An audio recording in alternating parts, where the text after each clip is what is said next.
നമസ്കാരം. റാഫ്റ്റോക്ക് ഫുട്ബോളിലേക്ക് അവർക്കും സ്വാഗതം. ആസ്റ്റൺ വില്ല വിടുന്ന Argentine super goalkeeper Emiliano മാർട്ടിനസിനായിട്ട് മാഞ്ചസ്റ്റർ യുണൈറ്റഡ് കോൺക്രീറ്റ് ആയിട്ടുള്ള നീക്കങ്ങൾ ആരംഭിച്ചു എന്ന റിപ്പോർട്ട് അർജന്റീൻ മാധ്യമ പ്രവർത്തകൻ ഗാസ്റ്റൻ എഡൂല് പുറത്തുവിടുന്നു. കുറച്ച് ദിവസങ്ങളായിട്ട് ഇത്തരമൊരു നീക്കത്തിൻ്റെ സാധ്യത എല്ലാവരും പറഞ്ഞിരുന്നെങ്കിലും അത്തരത്തിലൊരു കോൺക്രീറ്റ് ആയിട്ടുള്ള നീക്കം തന്നെ മാഞ്ചസ്റ്റർ യുണൈറ്റഡിൻ്റെ ഭാഗത്ത് നിന്ന് ആരംഭിച്ചിട്ടുണ്ട് എന്നിപ്പോൾ കൺഫേം ചെയ്യുന്നു. ഗാസ്നഡൂല് അക്കാര്യം റിപ്പോർട്ട് ചെയ്യുന്നുണ്ട്. അതോടൊപ്പം തന്നെ മറ്റു ചില മാധ്യമപ്രവർത്തകർ കൂടി ഈ കാര്യത്തിൽ വിശദീകരണങ്ങൾ നൽകുന്നു. ഡിയേഗോ മോൺറോയ്ഗ് പറയുന്ന, അതായത് അദ്ദേഹം ESPN FCയുടെ റിപ്പോർട്ടറാണ്, അദ്ദേഹം പറയുന്ന വാർത്ത പ്രകാരം ഇപ്പോൾ നമുക്ക് ലഭിക്കുന്ന news, we are receiving news that for the first time Manchester United have formally started talks with Aston Villa and Emi Martinez camp is now open to talks എന്നാണ്.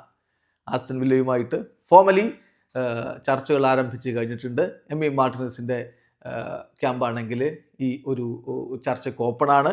അവർ ആ ഒരു മൂവിന് ഓപ്പണാണ്. ഇതൊരു ഡെവലപ്പിംഗ് സ്റ്റോറിയാണ്.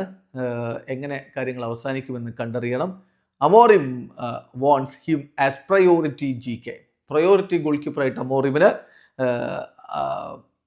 എമിലിയാനോ മാർട്ടിനസിൽ താല്പര്യമുണ്ടെന്ന് പറഞ്ഞാൽ അദ്ദേഹത്തെ എത്തിക്കുക, ഗോൾ കീപ്പറായിട്ട് എത്തിക്കുക എന്നുള്ളത് തന്നെയാണ് അമോറിമിൻ്റെ പ്രയോറിറ്റി എന്നാണ് ഇപ്പോൾ ESPN FCയുടെ റിപ്പോർട്ടറും പറയുന്നത്. ചുരുക്കത്തിൽ അർജന്റീനയിൽ നമുക്ക് വിശ്വസിക്കാവുന്ന മാധ്യമപ്രവർത്തകരാണ് പറയുന്നത് എമിലിയാനോ മാർട്ടിനസിനായിട്ട് മാഞ്ചസ്റ്റർ യുണൈറ്റഡ് നീക്കങ്ങൾ ആരംഭിച്ച് കഴിഞ്ഞിട്ടുണ്ട് എന്ന്.